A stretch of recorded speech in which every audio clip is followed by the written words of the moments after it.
แก้วเจ้าทั้งสามประการอันมีพระพุทธพระธรรมพระสงฆ์กุลพ่อกุลแม่กุลครูบาอาจารย์กุลศีลธรรมกรรมฐานจงมาปกห่มรักษาครูบาอาจารย์พระเจ้าพระสงฆ์ทุกรูปปกห่มรักษาบ่ออกไม่ออกศรัทธาด้านสาธุชนคนดีผู้สนใจใฝ่ในธรรมทุกท่านขอถวายความเคารพแสดงความนับถือพระมหาเถระพระเถรานุเถระเจ้าคณะพระสังฆาธิการครูบาอาจารย์เจ้าที่เปิดวิทยุฟังอยู่เวลานี้จุตนจุองค์เจริญปอนศรัทธาญาติโยมท่านสาธุชนทุกคนทุกท่านได้เวลาแล้วเนอได้เวลาแล้วถึงเวลาแล้วได้เวลาสำหรับการรับฟังธรรมะอันเป็นสาระประโยชน์ทางด้านพระพุทธศาสนาน้ำธรรมคำสอนขององค์สมเด็จพระชินวรสัมมาสัมพุทธเจ้าได้มาปะมาพบมามาเล่าสู่บรรดาพ่อแม่พี่น้องบ่ออกไม่ออกศรัทธา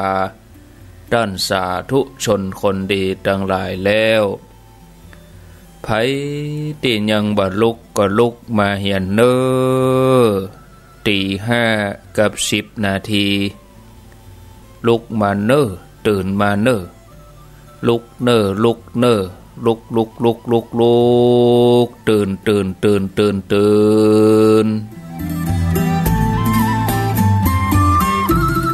่นได้แล้วลุกได้แล้วญาติโยมท่านทั้งหลายหลับลุกเจ้ากินผักตั้งปายหลับลุกควายกินผักตั้งเก้าลุกเจ้าได้หลายลุกควายได้น้อยหลับลุกเจ้าเป็นเจ้าตั้งหลายหลับลุกควายป่าเฮ่อลูกหลานเป็นหนี้เป็นข้าเน้อตื่นมาอย่าเน้อลุกมาอย่าเน้อลุกเน้อลุกเน้อลุกตื่น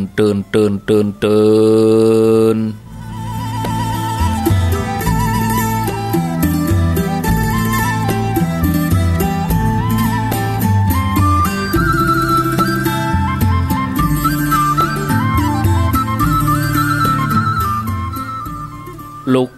เจ้าตื่นตัวเจ้าบัวกับหันเยื่องนาพังพร้อมลุกควายบ่ตันหนตางกีดก้อมก้าตัวบ่ต้อมปุ่นอายจุงเก่งเข้าไว้อย่าไปเฮ่อขวายต่อหน้าสบายจำไว้เน้อเจ้าจำไว้เน้อเจ้า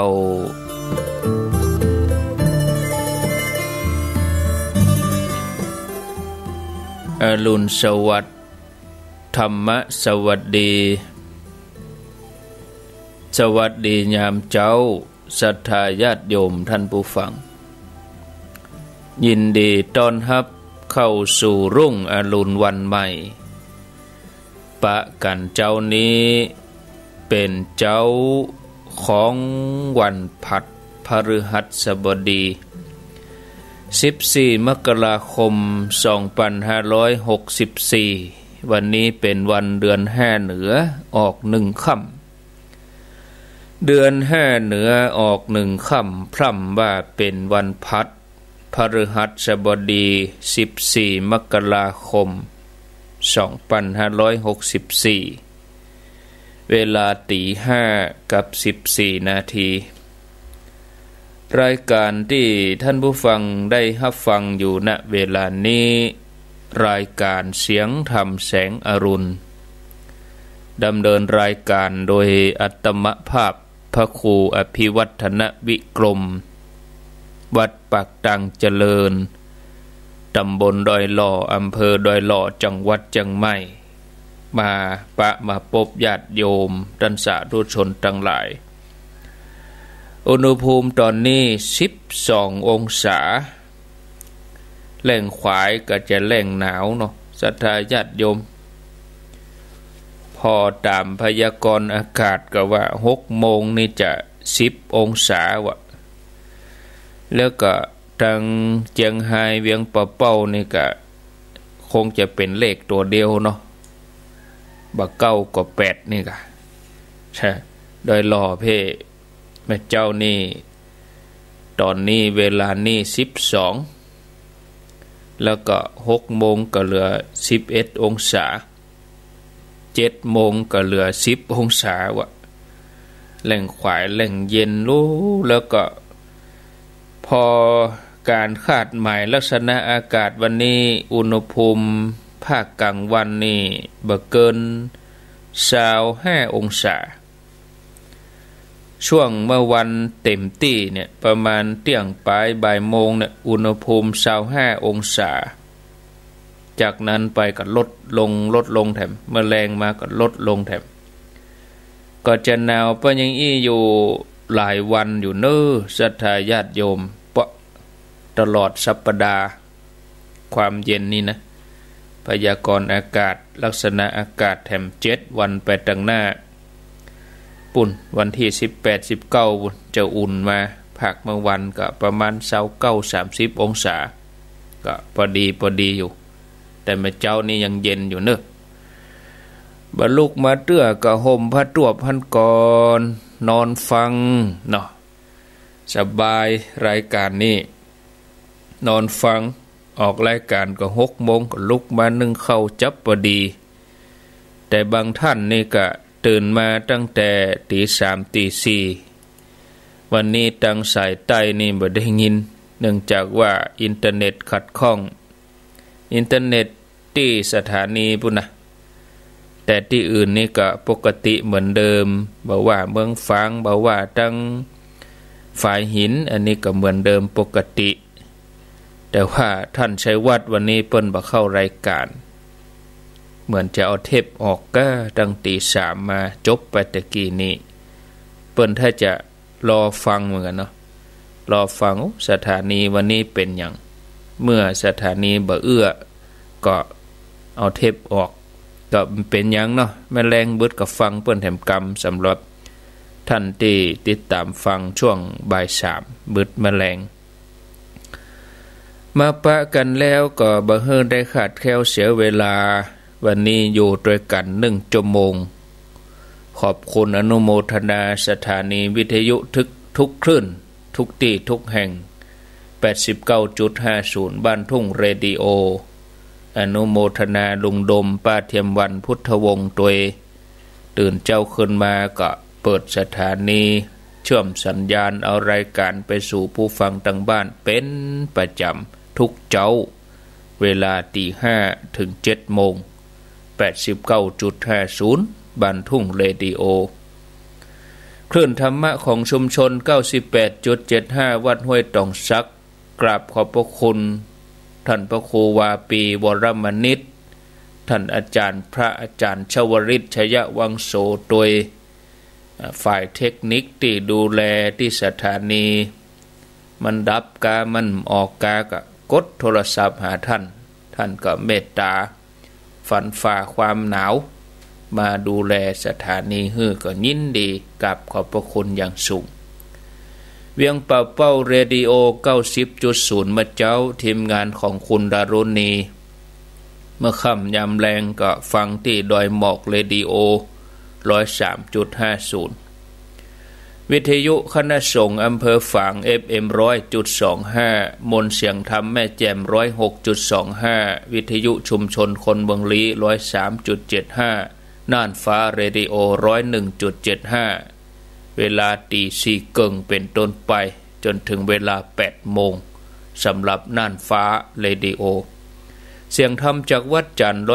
103.50 เสียงธรรมจากวัดจันทร์อำเภอกัลยาณิวัฒนา แล้วก็ที่อำเภอนาน้อยจังหวัดน่าน 91.50 วิทยุชุมชนคนนาน้อยจังหวัดน่านกราบขอบพระคุณท่านพระครูวัดหนองปลาค่าท่านพระครูสุจินต์นนทธรรมสีคำเรดิโอ 92.50 ยินดีกับผู้ใหญ่รุดไอ้หนุ่มนาเหลืองบ้านนาเหลืองนอกอำเภอเวียงสาจังหวัดน่าน 92.50 เสียงใสเรดิโอ FM 100.75 อำเภอต้าวังผาแล้วก็ที่ 104.50 สถานีวิทยุสสวสถานีวิทยุเพื่อการศึกษาพระพุทธศาสนาและวัฒนธรรม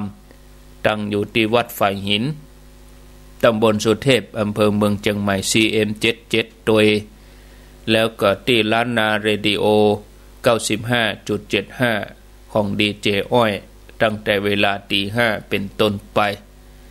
แดนดินถิ่นล้านนา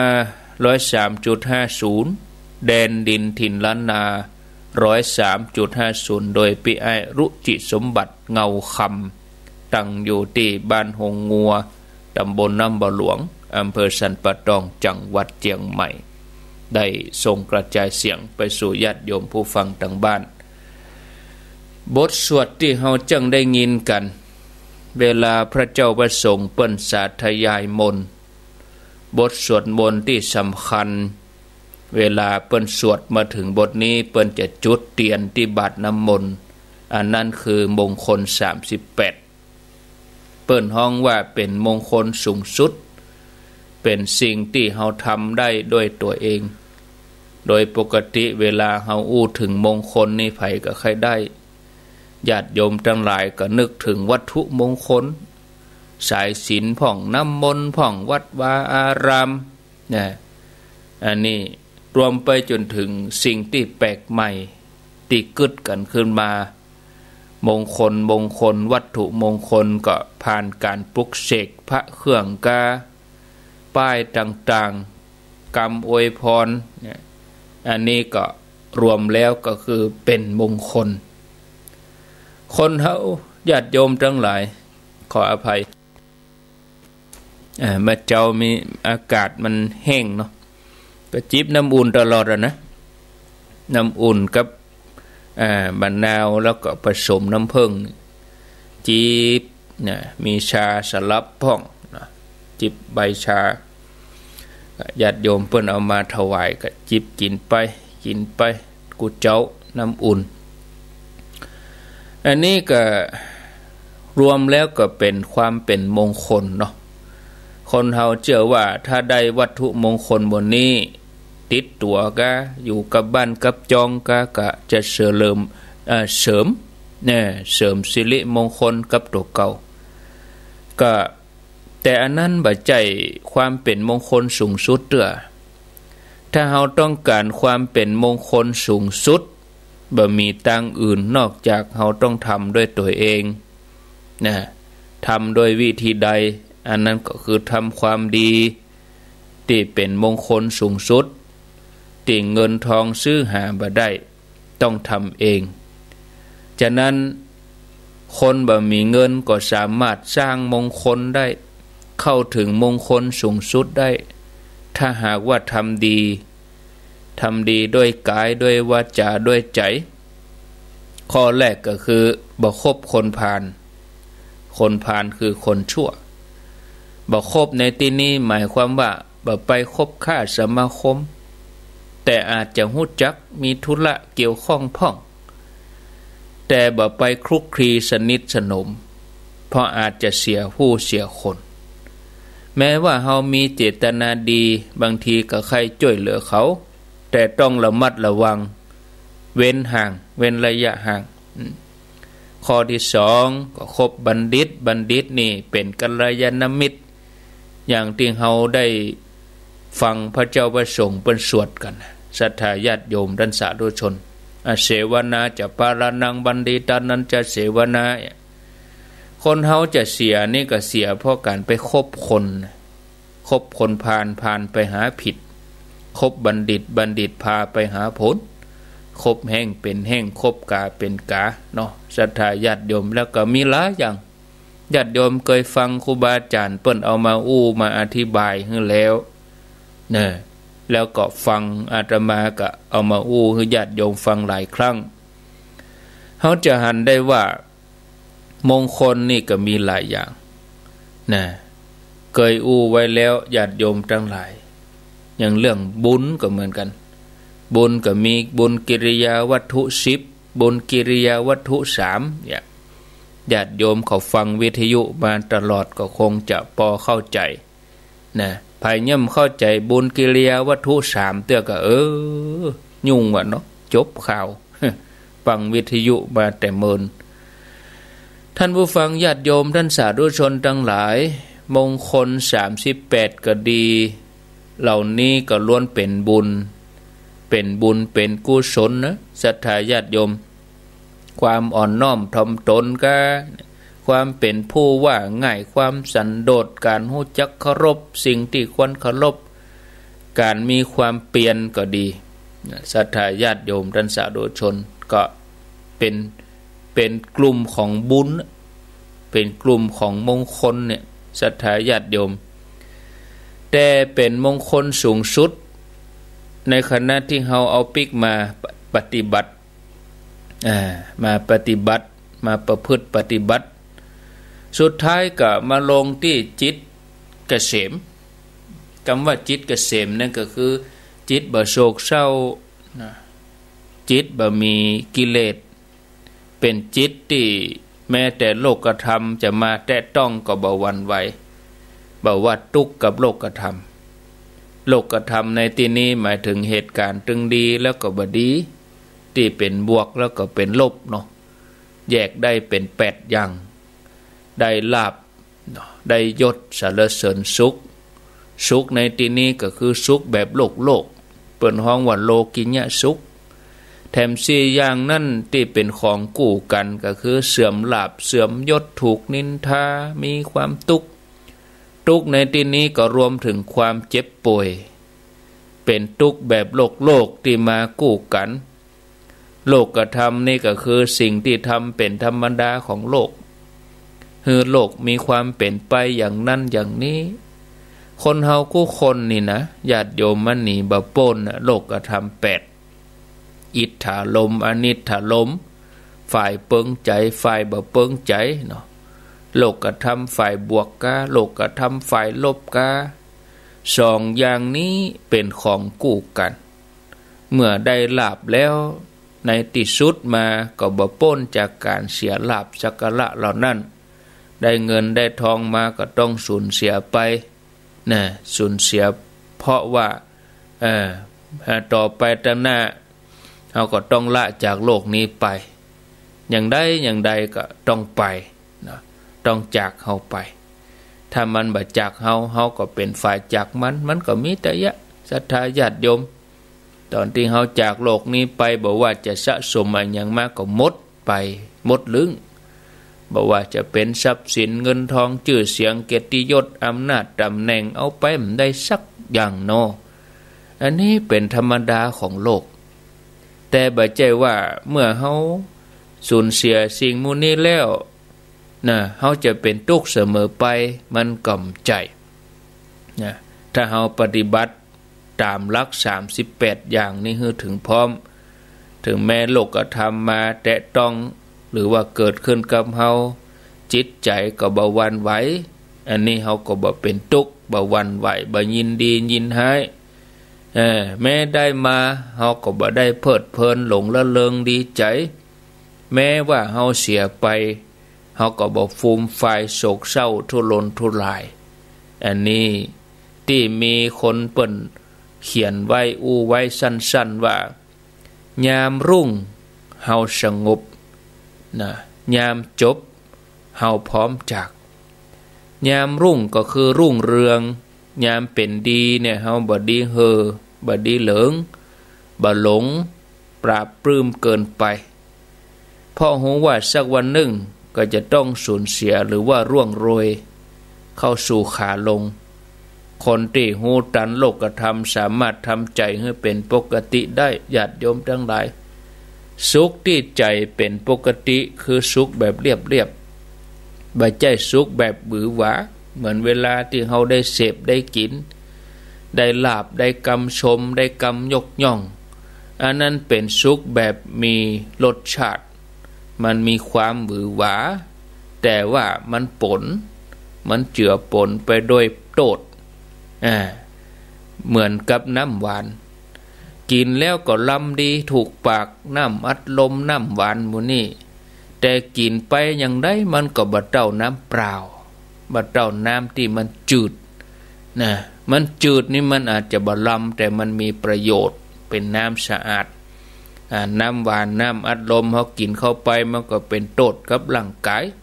บ่เหมือนน้ำฝนบ่เหมือนน้ำบริสุทธิ์ที่กลั่นมาถึงแม้มันจืดมันจางแต่เขากินได้ตลอดเวลากินมีประโยชน์มันเป็นสิ่งที่ร่างกายต้องการส่วนน้ำหวานน้ำอัดลมเป็นสิ่งที่ร่างกายบ่ต้องการถึงเวลาร่างกายมันก็ขับออกมาแต่น้ำบริสุทธิ์มันก็เข้าไปสู่ในเลือดในร่างกายเขาความสุขที่หวือหวาก็เหมือนเดียวกันศรัทธาญาติโยมความสุขที่เกิดจากการเสพการบริโภคในทางธรรมเปิ้นเฮาว่ากามสุขมันให้รสชาติกับชีวิตก็จริงนะแต่ว่ามันก็ปนไปด้วยโทษเนี่ยก็คือต้องเหนื่อยในการแสวงหาอิฐในการรักษาเหน็ดเหนื่อยต้องดูแลใจใส่ต้องมารู้สึกกังวลเวลาไผจะเอาไปรู้สึกกังวลเวลาจะไปที่ไหนยิ่งเป็นเศรษฐีร่ำรวยก็ยิ่งต้องแปลงบ้านแปลงกำแพงให้แน่นหนาติดกล้องวงจรปิดสัญญาณกันขโมยเนี่ยเอาไปเอามาก็แปลงกำแพงขังตุกเก่าไว้ในหั่นนะอันนี้คือสภาพของคนที่จะต้องเหน็ดเหนื่อยในการรักษาจะไปไหนก็ต้องมีคนคุ้มครองนะบอกว่าคนรวยคนมีอำนาจแวดหน้าแวดหลังคนมีชื่อเสียงจะไปไหนก็บ่สะดวกใจบ่มีความสุขบ่มีความเป็นส่วนตัวอันนี้คือโทษของโลกธรรมฝ่ายบวกเนี่ยการได้รับกรรมสรรเสริญชื่อเสียงแต่ก็ขาดความเป็นส่วนตัวนะศรัทธาญาติโยมอย่างดาราก็มีความสุขก็ไปที่ไหนโอ้คนแวดหน้าแวดหลังบ่มีความเป็นส่วนตัวจะเดินไปที่ไหนก็มีก็คนรอถ่ายรูปจะกินแม้กระทั่งจะกินข้าวเขาก็มาถ่ายรูปบ่มีความสุขหรือว่าบ่สุขอย่างที่คิดไว้ในที่สุดมาก็ต้องลบหนีผู้คนไปอยู่ตามป่าแปลงบ้านปลีกวิเวกนะญาติโยมทั้งหลายดาราบางคนก็ตุกอกตุกใจกลัวจะเป็นข่าวแต่ละวันละวันตามวิทยุตามสื่อตามทีวีเอาไปเอามาก็มีถึงข่าวดีข่าวบ่ดีซุบซิบนินทาเป็นดาราถือเป็นคนสาธารณะมีข่าวดีกะข่าวให้กะเนาะท่านผู้ฟังญาติโยมทั้งหลายบอกว่าร่ำรวยเป็นเศรษฐีมั่งคั่งมีชื่อเสียงเด่นดังมันเป็นสุขที่เจือปนไปด้วยความทุกข์นะหมู่เฮานี่บ่ล่ำจะฮู้จักบ่ล่ำที่จะปะแบบนี้เพราะเฮาบ่ใจคนมั่งมีคนรวยบ่ใจคนดังอะหยังนะเฮาอยากจะเป็นเหมือนเขาแต่เฮาบ่ฮู้ว่ามันทุกข์อย่างใดพ้องนะศรัทธาญาติโยมท่านสาธุชนแม้แต่ครูบาอาจารย์พระเจ้าพระสงฆ์นี่ก็เหมือนกันนะญาติโยมตอนที่เป็นลูกวัดนี่บางทีก็ใคร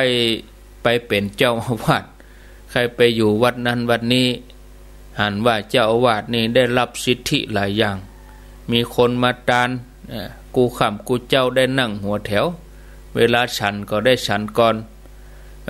แม้แต่เวลาใส่บาตรก็ได้ของดีพระหนุ่มพระน้อยเขาจังกึดใจอีบางทีก็อยากจะเป็นเจ้าอาวาส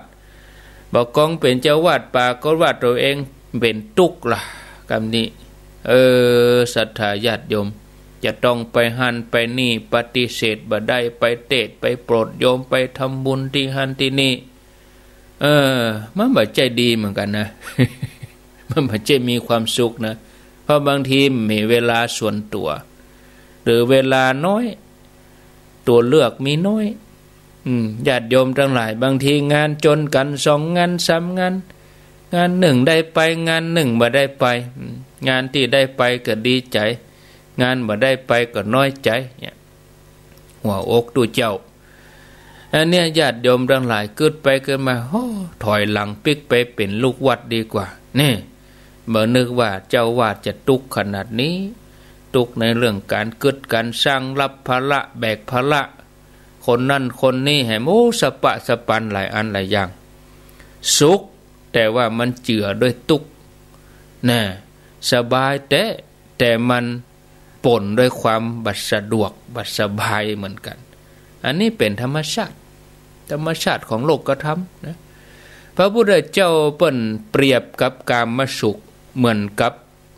คบไฟเหมือนกับฐานไฟคบไฟคบไฟที่แปลงโดยหญ้าแห้งเวลาจุดมันให้แสงสว่างก็จริงแต่ว่ามันมีควันแสบหูแสบตาถ้าเฮากำไว้เมินๆก็ไหม้มือมันลามมาไหม้มือมันจะลวกมืออย่าให้มือนั่นเป็นแผลผุพองเจ็บปวดในที่สุดก็ต้องวางคบเพลิงนี้ไปเพราะว่าเฮากำได้บ่เมินอันนี้คือเหตุผลว่าเป็นจะใดเฮาถึงบ่ควรยินดียินให้กับโลกธรรมบ่ว่าฝ่ายบวกฝ่ายลบมากระทบส่วนฝ่ายลบนี่เฮาบ่ต้องอู้ถึงบ่มีไผชอบแต่ว่าบ่ได้แปลว่าเมื่อมันเกิดขึ้นแล้วเฮาจะทุกขณะนะอยู่กับโลกอย่างเงี้ยศรัทธาญาติโยมเฮาอยู่กับโลกโดยที่เฮาบ่ทุกข์กับโลกถ้าเฮาไปปฏิบัติธรรมนี่เฮาจะมีสติพิจารณารักษาใจโลกธรรมที่มากระทบบ่ว่าบวกกับลบก็มันก็บ่ได้ย่าให้ใจเฮาหวั่นไหวญาติโยมนึกถึงภาพเหมือนน้ำที่ตกลงมาถูกใบบัวใบบอนนะน้ำมันกระทบแต่ว่ามันแบบเปื้อนใบบัวนะอันนี้เป็นธรรมชาติของจิตที่ฝึกไว้ดีเป็นจิตที่บ่มีทุลีกิเลสนะแม้แต่โคนตมก็บ่สามารถจะเอามาฉาบตาใบบัวให้เปื้อนได้ประเด็นนี้นักวิทยาศาสตร์กำลังสนใจว่าเป็นจะใดใบบัวใบบอนเนี่ยเกิดจากเกิดจากตมเป็นจะใดตมนั้นบ่มาแปดเปื้อนใบบัวใบบอนได้มีพันไม้หลายชนิดที่เนี่ยอย่างอีใดสามารถรักษาตัวของมันไปให้สะอาดตลอดเวลาบอกว่าจะเป็นฝุ่นก็จะเป็นน้ำเป็นเปลือกตมก็มาติดอยู่ในใบบัวใบบอนบ่ได้ชีวิตของคนเฮานี่ก็ถ้าเป็นอย่างใบบัวใบบอนนี่ถ้าจะดีเนาะบอกว่าจะเป็นพระเป็นฆราวาสญาติโยมเวลาอยู่กลางแจ้งเนาะปะแดดบางทีก็ร้อนปะฝนก็เปียกบ่มีจ้องปะแดดก็บ่มีห่มแต่ถ้าว่าห่มบ่มีแดดเลยอย่างวัน2 วันนี่ก็บ่สู้หำมนุษย์เฮานี่นะป้อมปะแดดบ่กองแดดออกก็ร้อนแตะร้อนว่าแต่วันนี้นะร้อนขนาดแต่อยู่ในกินในป้อมบ่ได้หนาวก็หนาวแตะหนาวว่าแต่เนี่ยออกไปไหนก็บ่ได้หนาวเนี่ยจะลุกนึ่งเข้าก็ขี้ค้าน มันหนาวมนุษย์เฮาจะเอาอย่างใดจะตัวใจอย่างใดเนาะศรัทธาญาติโยมคนส่วนใหญ่เมื่ออยู่กับโลกเปิ้นก็จะทุกข์กับโลกแต่ถ้าเฮาเข้าใจธรรมะถ้าเฮาศึกษาธรรมะเฮาปฏิบัติกันมาบ่น้อยก็นักบ่นักก็น้อยนะบ่ใช่ว่าเฮาจะไปปะกับเรื่องให้จะไปปะกับโลกกระทำฝ่ายลบอย่างเดียวหรอกแม้แต่พุทธองค์ก็ยังประสบปะเหมือนกันถูกนินทาว่าร้ายโดนคนประสงค์ให้หลายครั้งแต่พระองค์ก็บ่ทุกข์หมู่เฮาทั้งหลายศรัทธาทั้งหลายที่ใฝ่บุญนี่นะ หมู่เฮาทั้งหลายศรัทธาญาติโยมชอบทำบุญสุนทานบางท่านบางคนก็คาดหวังว่าจะปะสิ่งดีๆในชีวิตอธิษฐานว่าขอเฮาจะไปปะกับสิ่งบ่ดีแต่มันเป็นไปบ่ได้บ่ว่าคนเฮาจะทำบุญอย่างใดในที่สุดมาก็ต้องปะกับสิ่งดีพ่องบ่ดีพ่องนะอย่างที่แน่นอนก็คือความพลัดพรากสูญเสียอย่างน้อยๆก็ต้องปะความแก่ความเจ็บแล้วสุดท้ายก็ต้องปะมรณะภัยนั่นคือความตายในระหว่างนั้นเฮาก็ต้องปะระหว่างชีวิตเฮากำลังเดินทางเนี่ยกรรมตำหนิกรรมนินทาเฮาต้องปะอย่างแถมหลายอย่างมากมายนะอย่างที่เฮาถือกันว่าเป็นสิ่งที่บ่ดีเฮาก็ต้องปะฉะนั้นญาติโยมถึงแม้เฮาจะทำความดีสร้างบุญสร้างกุศลมาก็บ่ดีไปเกิดว่าจะบ่ได้ปะกับสิ่งบ่ดีเลยนะบ่ได้หมายความว่าเฮาจะต้องทุกข์ตลอดไปเสมอไปมันกำใจเมื่อมันเกิดขึ้นเฮาก็สามารถรักษาใจของเฮาบ่ให้หวั่นไหวได้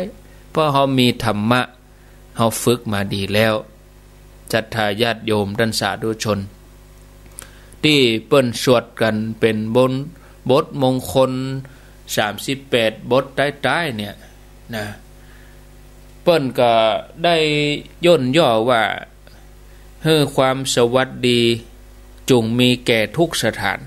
นี่ศรัทธาญาติโยมทั้งหลายทุกสถานก็คือทุกสถานที่นะธรรมะย่อมรักษาผู้ประพฤติธรรมศรัทธาญาติโยมท่านสาธุชนอันนี้ก็ฝากไว้สำหรับพ่อแม่ศรัทธาญาติโยมท่านทั้งหลายตี5:40 นาทีเวลาก็เวเหมือนกันเนาะพอเวลาแล้วก็เหลือเทม20 นาทีต่อไปนี้ก็จะมาวางสายก่อนจะวางสายนี่ก็ประชาสัมพันธ์งานเห็นหน่อยเนาะวันนี้ญาติโยมวันนี้วันที่14ก็ขอเชิญชวนศรัทธาญาติโยมทางแม่แจ่มวันนี้จะมีงานที่วัดบุพารามทำบุญทักษิณา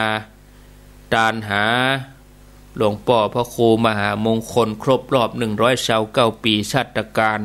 50 ปีมรณกาล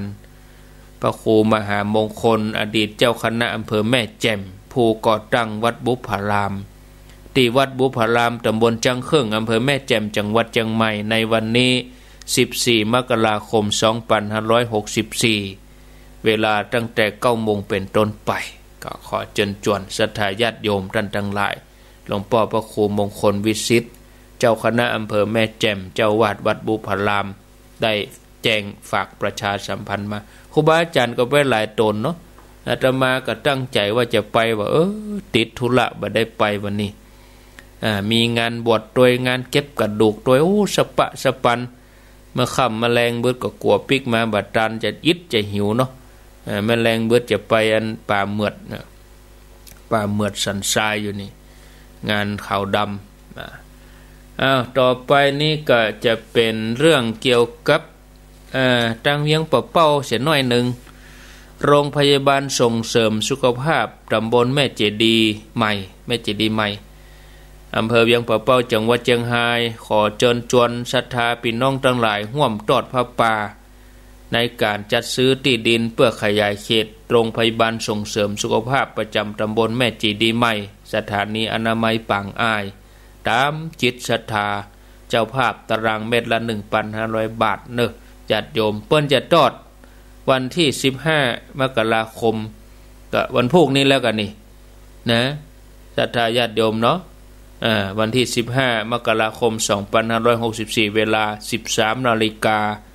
นายวิรุณคุยเพียงภูมิผู้อำนวยการโรงพยาบาลส่งเสริมสุขภาพประจำตำบลแม่เจดีใหม่ได้ฝากประกาศมาทางคณะสงฆ์อำเภอได้รอพร้อมกับศรัทธาประชาชนหน่วยงานภาครัฐทุกส่วนทุกฝ่ายก็เชิญชวนญาติโยมร่วมทอดผ้าป่าสามัคคีจัดซื้อวัสดุอุปกรณ์การแพทย์ที่โรงพยาบาลอำเภอโดยรอเนาะวันที่28 มกราคมปลายเดือนปุ่นนะ28 มกราคมก็ขอเชิญชวนเนอะศ ศรัทธาญาติโยมร่วมบุญร่วมกุศลกันได้นะประเด็นนี้ก็ง่ายทำบุญออนไลน์บามาก็ออนไลน์เอาเนอะรายละเอียดอย่างใดก็มีเวลานักปอโอกาสน่าจะบอกแจ้งรายละเอียดให้ญาติโยมได้รับทราบในโอกาสต่อไปญาติโยมโดยเฉพาะในอำเภอเดลอฮานี่ถ้าฟังอยู่หรือว่าติดตามอยู่ก็บริจาคได้ที่ทำการผู้ใหญ่บ้านทุกหมู่บ้านฝากที่วัดทุกวัดก็ได้ครูบาอาจารย์พระเจ้าประสงค์ช่วยกันเนาะถ้าญาติโยมโรงพยาบาลนี่เป็นที่ใจประโยชน์ของทุกคนบอกว่าพระเจ้าประสงค์บอกว่าภัยถึงแม้เขาบอกไปใจเขาก็เป็นการสงเคราะห์คนอื่นคนอื่นหมายถึงคนที่เปิ่นบ่มีโอกาสเลือกโรงพยาบาลเหมือนกับเขาบางคนนี่โอ้ร่ำรวยแตะไปหงยาอย่างดีแต่บ่ได้เหลียวหลังดูแลคนที่เปิ่นลำบากกว่าเขาโรงพยาบาลตามอำเภอนี่เป็นโรงพยาบาลที่ดูแล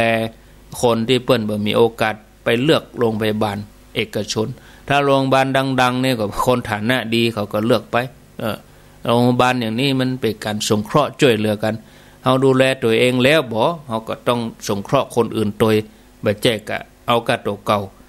ถ้ากะตัวเก่านี่มันก็ง่ายไปไหนก็ได้โรงพยาบาลบางทีฉุกเฉินมาแต่ไม่ใช่เฉพาะเฮาเนาะคนอื่นๆเพื่อก็ต้องใจอยู่เหมือนกันอันนี้ก็อนุโมทนาล่วงหน้าศรัทธาญาติโยมวันที่28มกราคมเนาะ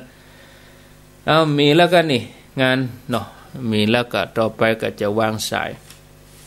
0998366322ไผมีหยังจะอู้จะก็ขอเจริญปอนแถม15นาที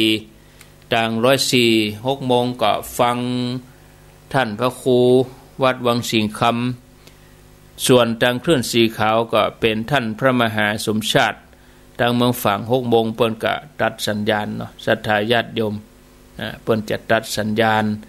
เข้ารายการปกติของเปิ้นอาตมาจะเปิดโทรศัพท์ก่อนเนาะเอารับสายมาแล้ววางไปฮะมาใหม่เนาะ0998366322เอาจะเริญปอ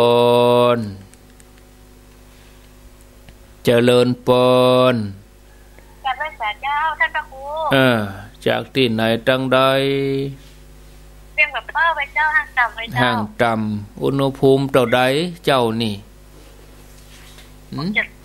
เลขตัวเดียวนะเจ้า9 องศากะ9ก็ว่า8หนาวนักแกนะนี่เป็นหนาวประเดี๋ยวนี้เวลาเขาอู้กันนี่วายบ่ออกนะแต่ก่อนให้อู้กันเนี่ยเขาสูบบุหรี่นี่ปะโทวายออกปากมุ้งดังไฟกะก็เตืออยู่สารปีที่ลูกคุณเจ้าแล้วก็ดังไฟเผาข้าวหลามหั่นเด้อเจ้าพ่องก็มีหยังก็เอาจีเข้าเย็นเอาเข้ามาจีชัดเจนดีนะเจ้าโมทนา0998366322เจริญปนเจ้าแต่ว่าเจ้าท่านพระครูเจ้าจากดังใดจากแม่ลีนะเจ้าแม่ลีห้วยทกโอ้หนาวมาแล้วเนาะพระครูเนาะหนาวก็เรื่องหนาวแล้วดิเรื่องหนาวนะเจ้าฟังพระครูนี่เข้าใจนะเจ้าโอ้สาธุสาธุได้กติสอนใจเนอะเจ้าถ้าเจนดีนะเจ้าเจริญปนเข้าไว้สาเจ้าแม่น้อยว่าจะได้เจ้าถ้าสมมติว่าว่างๆเนาะก็เอาอย่างเอามาหาผู้ช่วยเนาะ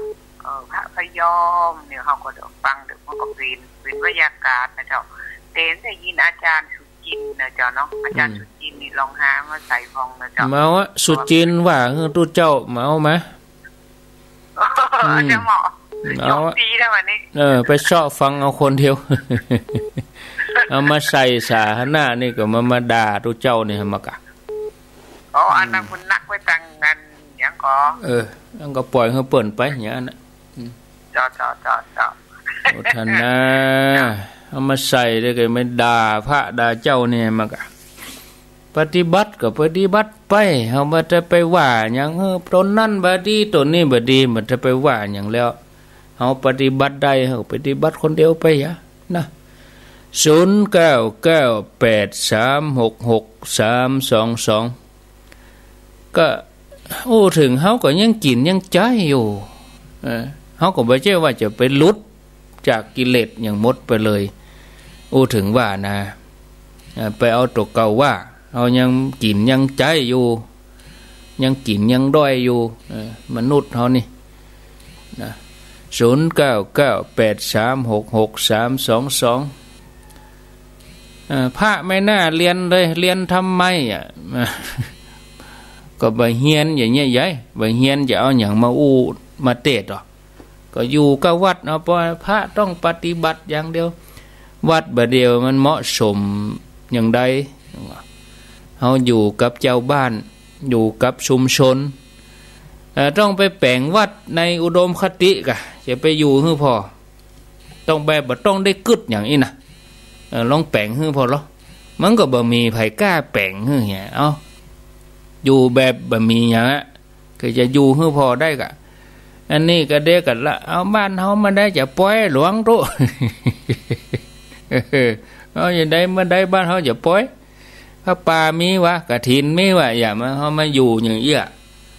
แล้วก็โยมบางคนในอุดมคติเพิ่นก็คิดจินตนาการของเพิ่นไปนะอันก็บ่ว่าคือกันอันนั้นก็แล้วแต่ไผแต่มันนะ0998366322เอาเจริญพรเจ้ากับพระอาจารย์เจ้าท่านพระครูแม่สุขเกี้ยวศิลาพรเนอะจากทางใดนึกเมื่อเช้าแล้วนะเจ้าจ้าเมื่อเช้านี้ขึ้นฟังทุลุงยองขึ้น104เจ้าชัดดีเนาะชัดดีเจ้าเพิ่นบ่จัดสดนะแม่เจ้าเนี่ยตุลุงเพิ่นยังได้มโหอันเจ้าเพิ่นเอาเทพแต่เจ้าเป็นเทพหรอถ้าอย่ารับลืมตื่นก็ว่าหนาวก็เที่ยวกับมันเจ้าล้ำกับอินโดเปิ้นกันนะเจ้าล้ำตัวเจ้าอินโดเปิ้นมาก่อนนะเจ้าศรัทธาเฮายังได้นอนฟังสบายเจ้าตะคืนกับฟังเด้อบ่ได้โทรบ่ได้เด้อโมทนาสาธุสาธุ98.5นี่แหละมันชัดเจนดีเด้อเจ้าเด้อเจ้ากราบไหว้สาธุเด้อเจ้าเด้ออนุโมทนาบางทีอย่างธรรมะบางอย่างเฮาก็ถ้าเฮาสนใจเฮาก็เสาะแสวงหาอันที่สูงขึ้นไปกว่านี้นะแต่อย่างออกวิทยุนี่ถ้าเฮาสูงกว่านี้ก็บางทีคนฟังเพิ่นก็รับบ่ไหวแล้วก็มอกกลางๆเนาะศรัทธาญาติโยมท่านทั้งหลายสูงเกินกว่านี้เฮาไปอู้เรื่องอภิธรรมก็นักเนี่ยคนเฒ่าเพิ่นยังเฮาก็กึดพอกลุ่มคนฟังเฮานี่กะแต่เฮาที่จะสนใจไฟเฮียนเฮาก็ไปพิจารณาศึกษาเอาเนาะค้นคว้าเอา0998366322มีเข้ามาตี5:53 นาที0998366322ไผจะจะจาแถมก็ขอเจริญปอนโทรเข้ามาอันที่ก็จะจนกันพ่องเนอะบางทีจนกันนะอันจนกันก็ญาติโยมก็อดใจเอานะศรัทธาญาติโยมพิจารณาเอาเนาะไปจะจะจาอันยังได้ก็สนทนาแจ้งผลการรับฟังก็ได้อันที่ก็เนี่ยสายมันกาอยู่นี่มันนี่สายนี่เพิ่นบ่วางเพิ่นบ่วางก็สายอื่นก็เข้าบ่ได้นะอย่างหูอาตมากดวางก็กดได้นี่ได้หูนี่ศรัทธาญาติโยมก็ว่ากันไปนะศรัทธาญาติโยมท่านทั้งหลายก็มีก็อนุโมทนาได้ได้จาก็ขอเจริญปอนโทรเข้ามาสนทนากันได้นะอยู่ดีมีสุขเหมือนกันกูคนกูตันเวลาศรัทธาเขาฟังไปก็พิจารณาไปตัวนะถ้าพิจารณาไปอันใดที่ควรปฏิบัติก็นำไปปฏิบัติ อันใดที่เฮาพิจารณาแล้วว่ามันบ่ใจเฮาก็ละยะทิ้งเหียมันเฮากินผลไม้กินข้าวใส่เอากะก้อนไก่เอาใส่เอาเปลือกมันขว้างเหียกินจีนมันผลไม้บางชนิดเฮาก็ปอกเปลือกผลไม้บางชนิดก็กินเปลือกมันก็แล้วแต่ไผแต่มันอันนี้ของก็บ่จังจะไปบังคับกฎเกณฑ์ไผเนาะศรัทธาญาติโยมท่านทั้งหลายสายนี้บ่วางเฮืออาตมาก็เลยสายอื่นเข้าเดี๋ยวอาตมาปิดโทรศัพท์ก่อนเนาะปิดโทรศัพท์แล้วเปิดทำไมกันมาใหม่เนอะญาติโยม0998366322มีก็เข้ามาถ้ามันมีก็จะลาแล้วเนาะญาติโยมครั้งแถม5นาทีฟังท่านรายการต่อไปก็จะเป็นท่านมหาสมชาตินันทธรรมิโกเจ้าอาวาสวัดหนองยาวอำเภอเวียงป่าเป้าเปิ่นจัดรายการเป็นประจำในวันพฤหัสบดีศรัทธาญาติโยมเป็นประจำที่เปิ้นมาจัดรายการนี้เปิ้นก็สัปดาห์ละ1วันเนาะเปิ้นมาจัดรายการฮื้อแต่ครูบาอาจารย์แต่ละตนเพิ่นก็สลับสับเปลี่ยนกันมานะเปลี่ยนกันมาสนทนาอู้จาเป็นกำลังใจให้ศรัทธาญาติโยมเขาทั้งหลายแม่เจ้ามาก็ได้ยินได้ฟังธรรมะคำมาก็ได้ยินได้ฟังก็ม่วนอกม่วนใจบางคนก็ธรรมะอันนี้มันปื้นลงไปบางคนอาจจะบ่ฟังเพราะว่าคนที่เพิ่นปฏิบัติเปิ้นชอบไปแนวนั้นเปิ้นก็ชอบของเปิ้นแต่ของเฮาอยู่กับคนนี่เฮาก็บ่ฮู้ว่าคนฟังนี่จะกลุ่มใด